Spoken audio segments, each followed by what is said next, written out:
everyone. So we are the group 6. I am Boulder Rodana Lorinzana, and this is the last chapter of the life of Rizal.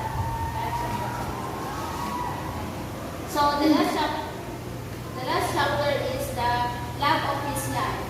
Number 1 is Segunda Katigba. Segunda was a pretty 14-year-old lady from Ipa, Batangas, whom he met during his visit to his maternal grandmother in Rosa, Manila. His old grandmother was a friend of Katigbak family from Ipa. So, Segunda Katigbak is the first woman he fell in love, but the relationship is hindi sila nagtatuloyan in the end. Second is Jacinta Ibardo Laza or Miss L. Shortly after a relationship with Segunda Katigbak, he met another girl whom he called as Miss L. Rizal. Rizal described her as fair, seductive, and attractive eyes.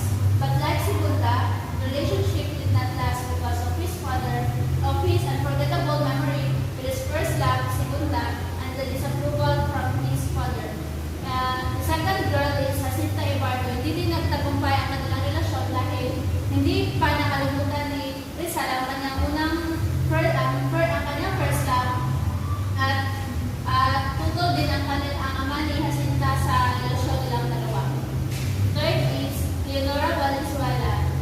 When Rizal was a sophomore in his medical studies at the University of Santo Tomas, he met this charming lady named Leonora Valenzuela. She was the daughter of Kapitan Juan and Kapitana Sanday Valenzuela. Jose Rizal was a frequent visitor, especially during special occasion because of his ability to do the tricks. Using his knowledge in chemistry, he courted Leonor Valenzuela by sending love notes in invisible ink, which could only be made when heated over a candela. But strangely, the romance ended without proposing marriage to each other. Next. Okay, so good morning, ma'am. This is my report, a continuation from Golda's report. Third is Leonor Rivera. Leonor Rivera is the next romance of Rizal, and Leonor Rivera is a cousin from Camille Jose Rizal. Leonor Rivera's next romance was Leonor Rivera, a cousin from Camille Jose Rizal, described Leonor as tender as fleeting flower with kindly wistful years. The mother of Leonor doesn't like Jose Rizal as her son-in-law, since there was a tradition that marriage must be arranged first by both parents of the bride and the groom. So, ang mama ni Leonor Rivera kay wala ganahin ni Jose Rizal kaya nasa gituan nga tradition nga dapat ang marriage daw is arranged from the both of the parties.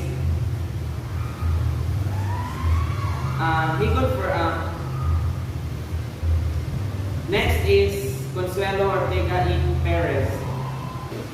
Leonor Rivera. Jose Rizal's life with Leonor Rivera was marked by a deep emotional connection during their youth in the Philippines. They were childhood sweethearts and shared a close bond. Rizal, a prominent Filipino nationalist and writer, dedicated some of his literary works to Leonor, expressing his feelings for her. However, their relationship faced challenges when Rizal went to Europe to pursue further studies. The distance and the other circumstances led to gradual separation between them. So,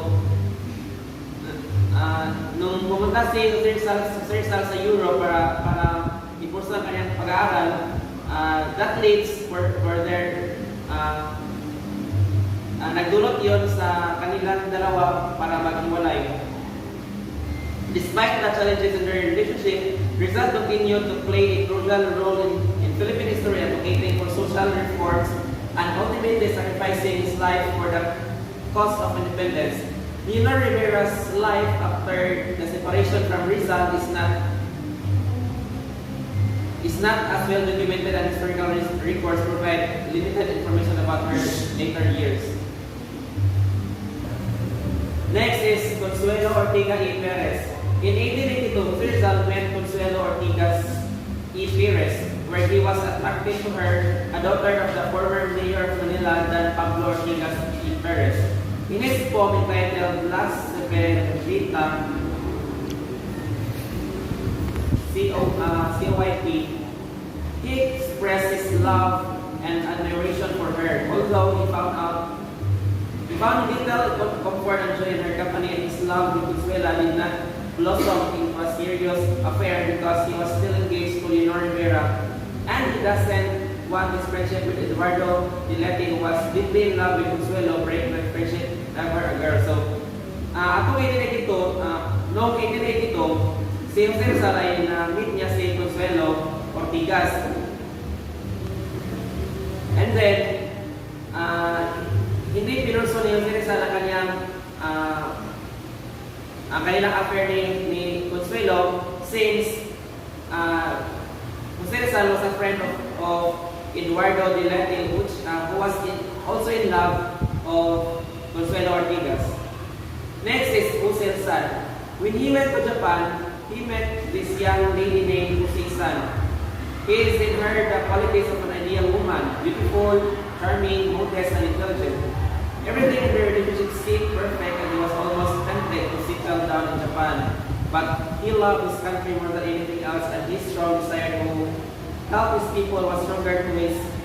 So he paid farewell to lovely Jose San. So Rizal, the relationship of Jose San and Jose Rizal was very perfect. But since Jose Rizal really loved Philippines, so he decided to come back here and pay farewell to Jose San. And that's all. Okay, for the consolidation for the girls who are been with Rizal in this time. So next woman is the Gertrude Baking. So while Rizal was in London annotating the successes de las Filipinas, he boarded in the house of the Beckett family within walking distance to the British Museum. So Gertrude, a blue-eyed, buxom girl, was the oldest of the three Beckett daughters. She fell in love with Rizal, putting him in his painting and sculpture.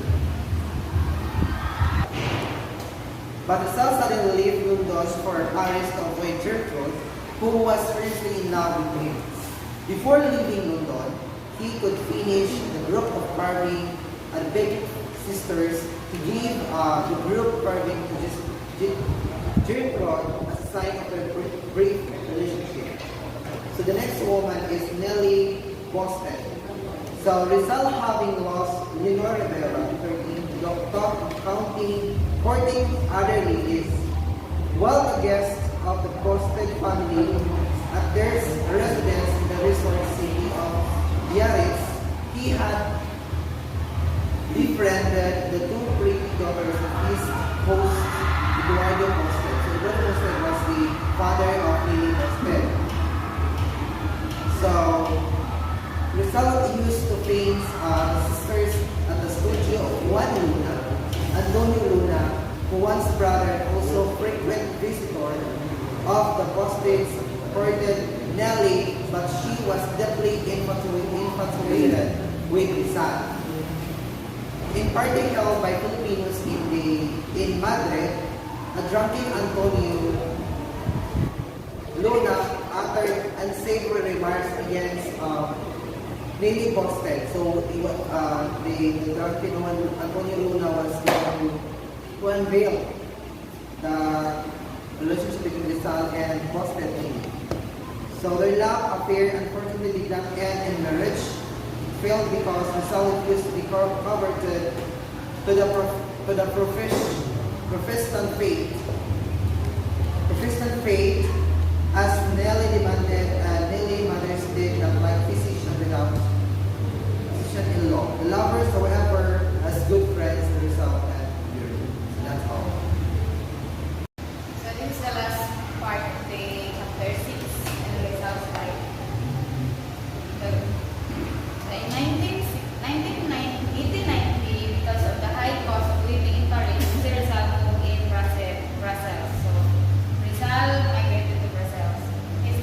house of the two Hakubi sisters where he met Susan Hakubi.